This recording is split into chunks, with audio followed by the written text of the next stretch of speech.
पृथ्वीराज चौहान, जिन्हें राजा पृथ्वीराज तृतीय के नाम से भी जाना जाता है, 12वीं शताब्दी के महान वीर, शूरवीर और स्वतंत्रता के रक्षक थे। उनका जन्म 1166 ईस्वी में अजमेर के शाही चौहान वंश में हुआ।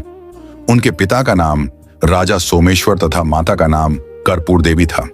बचपन से ही वे तेजस्वी, साहसी और युद्ध कौशल में निपुण थे। शिक्षा के दौरान ही उन्होंने धनुर्विद्या, राजनीति और शस्त्र चालन में अद्भुत दक्षता प्राप्त कर ली थी। 17 वर्ष की आयु में पृथ्वीराज अजमेर और दिल्ली के राजा बने। उनके शासनकाल में राज्य शक्ति, समृद्धि और न्याय का अद्भुत उदाहरण था। उन्होंने कई युद्धों में विजय प्राप्त की, जिनमें ताराइन का प्रथम युद्ध 1191 सबसे प्रमुख है, जिसमें पृथ्वीराज ने मोहम्मद गौरी की सेना को पराजित किया।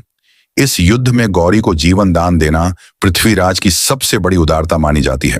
लेकिन 1192 ईस्वी में ताराइन का दूसरा युद्ध हुआ, जिसमें धोखे से मोहम्मद गौरी ने पृथ्वीराज को पराजित कर दिया और बंदी बना लिया। परंपरा के अनुसार कहा जाता है कि काव्य विद्वान छंद बरदाई, जो उनके प्रिय मित्र थे, ने शब्द भेदी बाण कला के माध्यम से पृथ्वीराज को अंधे होने के बावजूद गौरी को मारने में सहायता की। इस घटना को दहली जीत गयो, घोड़ा उड़ गयो कहावत से जोड़कर याद किया जाता है।